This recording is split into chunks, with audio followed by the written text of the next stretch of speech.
In the summer of 1995, in the quiet heartland of Amish country, the evening air was filled with peace. Rolling fields of golden corn swayed gently in the breeze, and the rhythmic sound of horse hooves echoed softly down a narrow dirt road.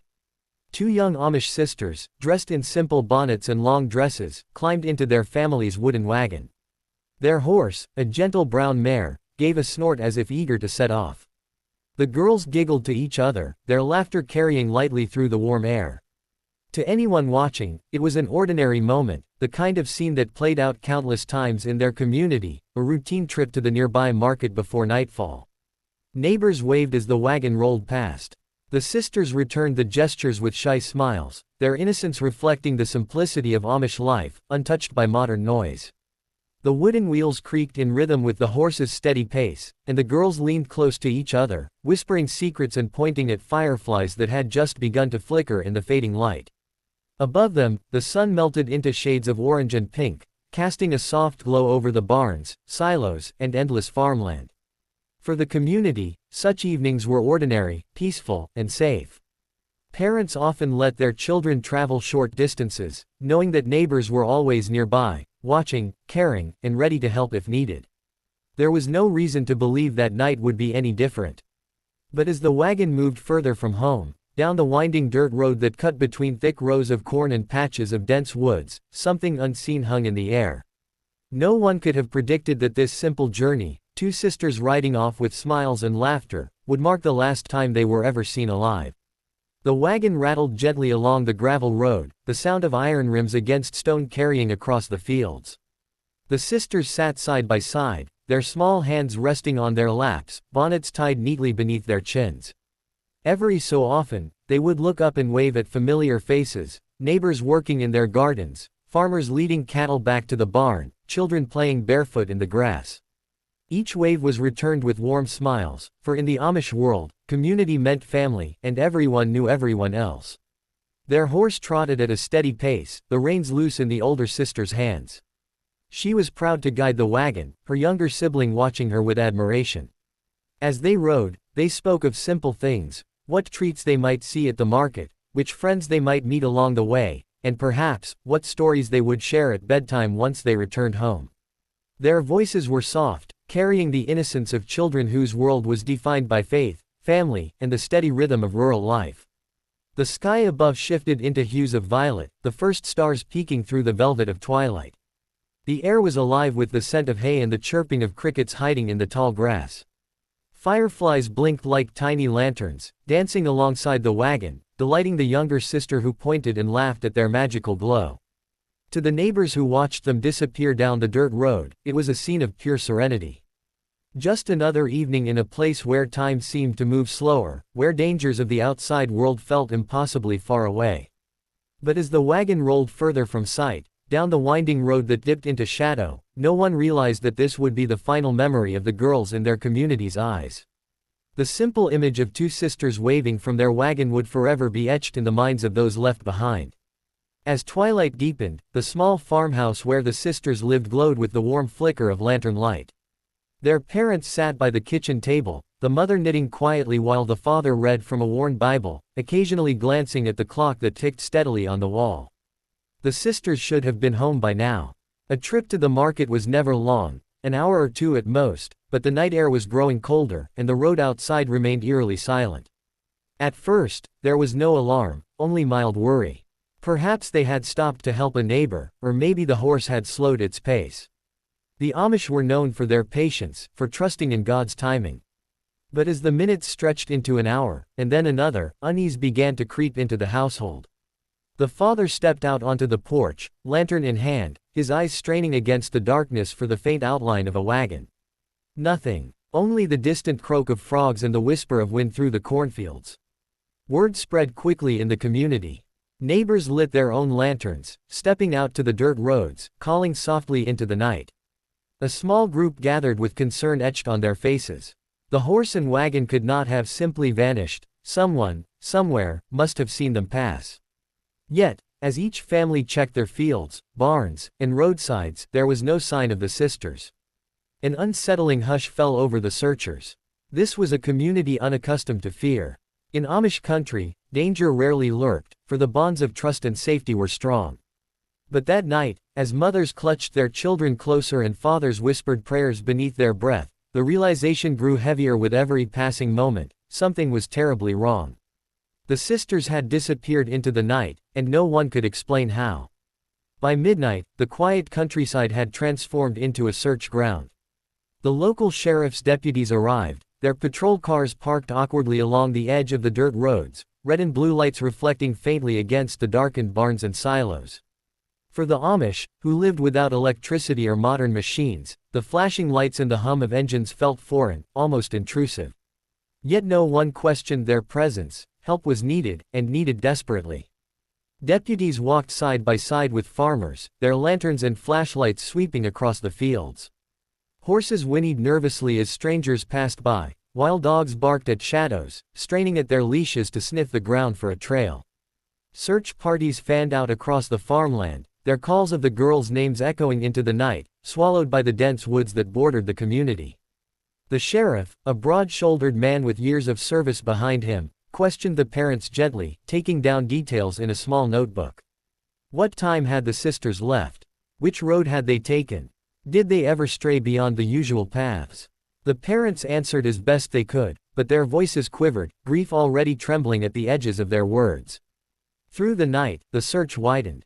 Flashlights darted across the wooden bridges, down winding trails, and along the edge of creeks.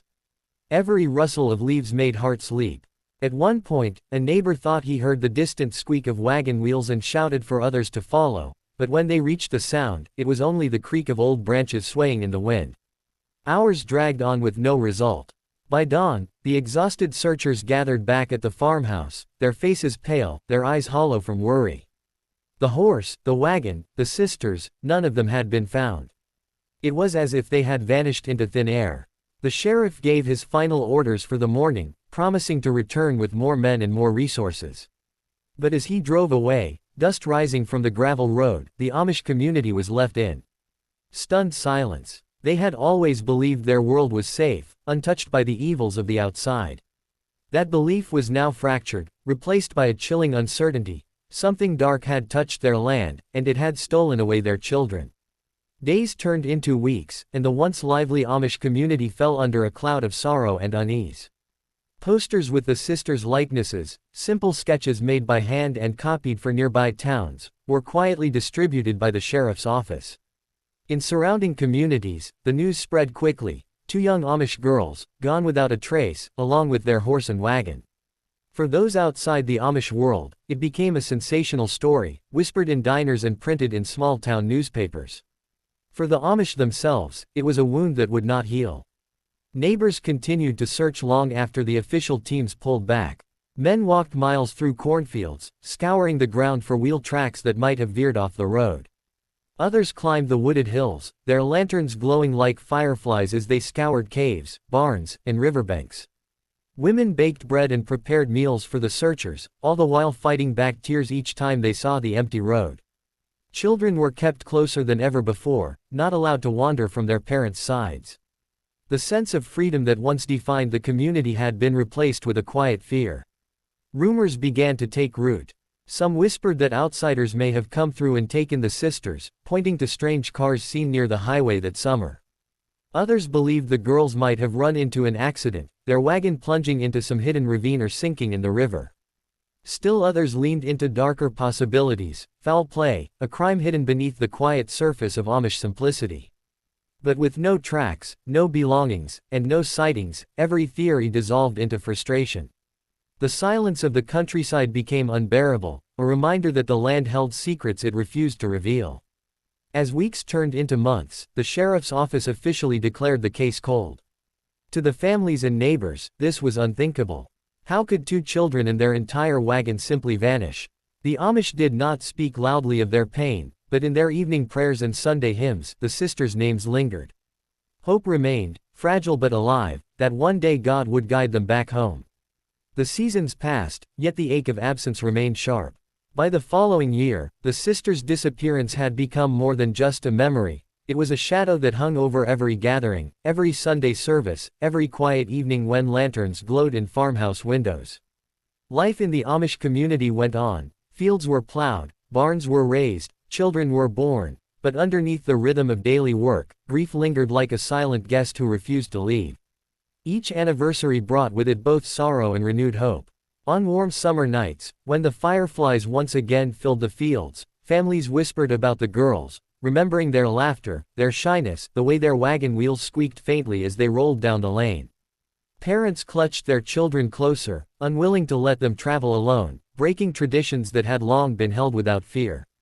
Trust in the safety of their roads, their fields, even their neighbors had been fractured.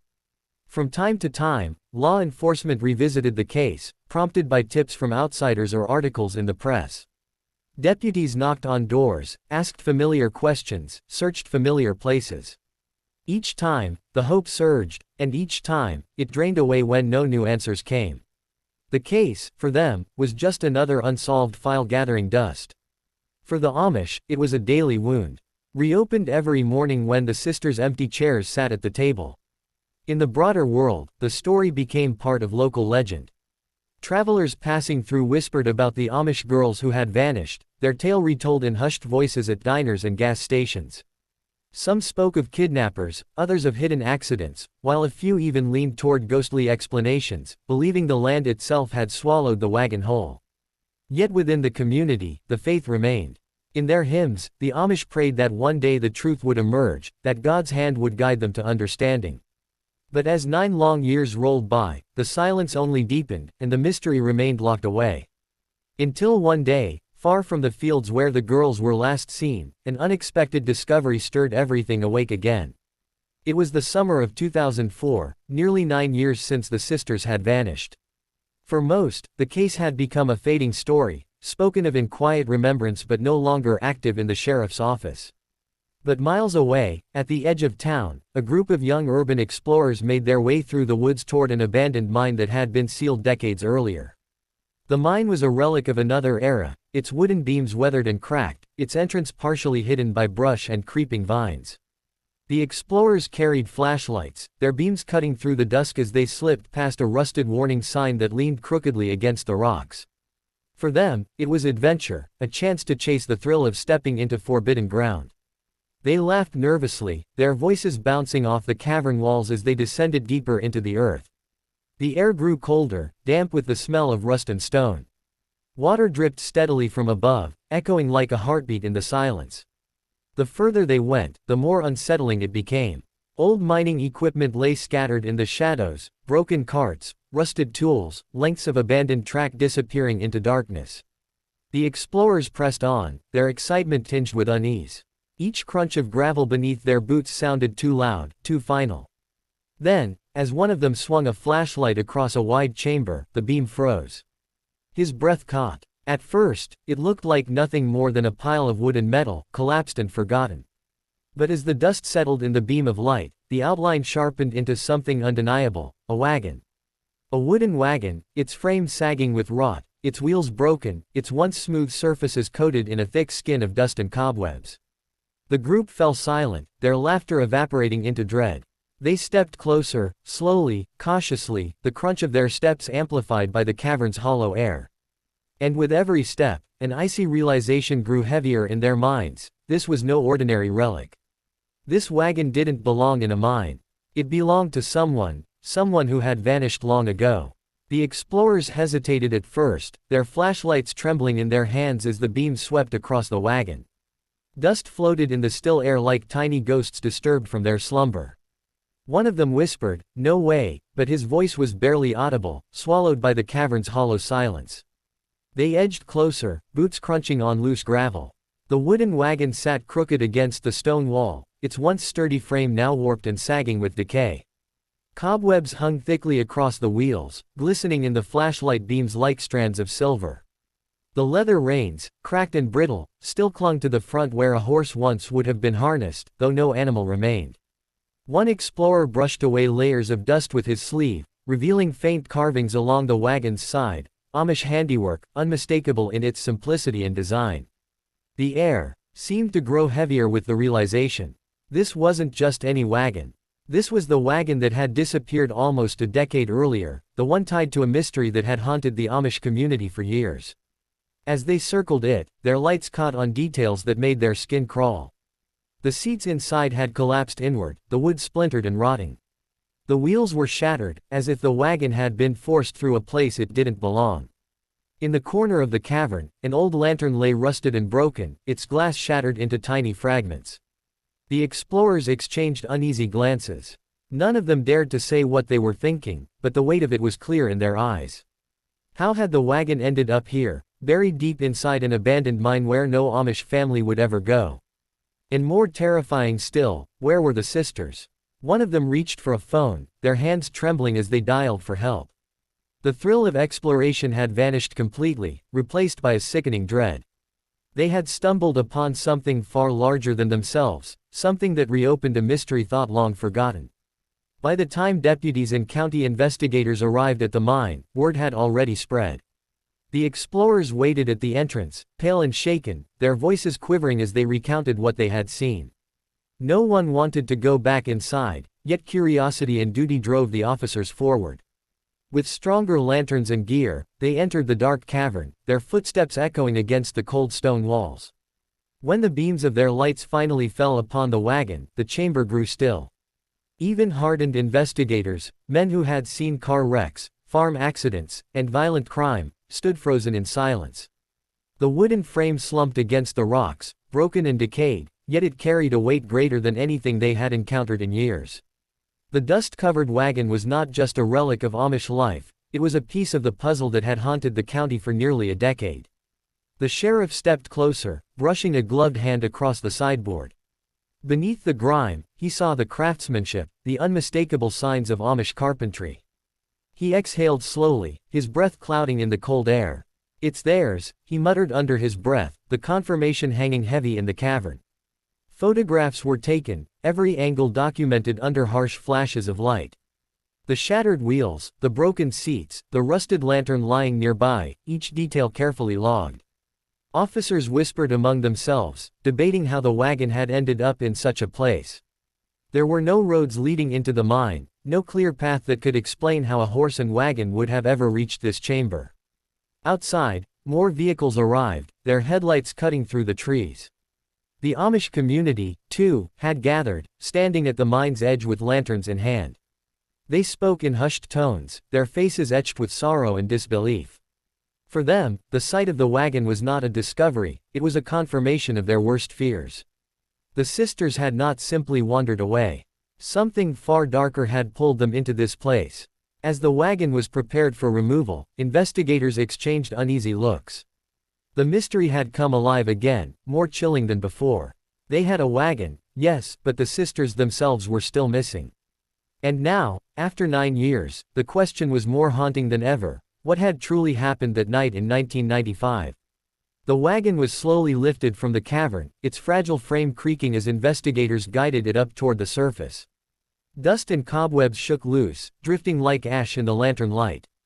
Outside, the Amish stood in solemn silence, their lanterns glowing softly against the night as the broken wagon finally emerged into view. Some wept quietly, others bowed their heads in prayer.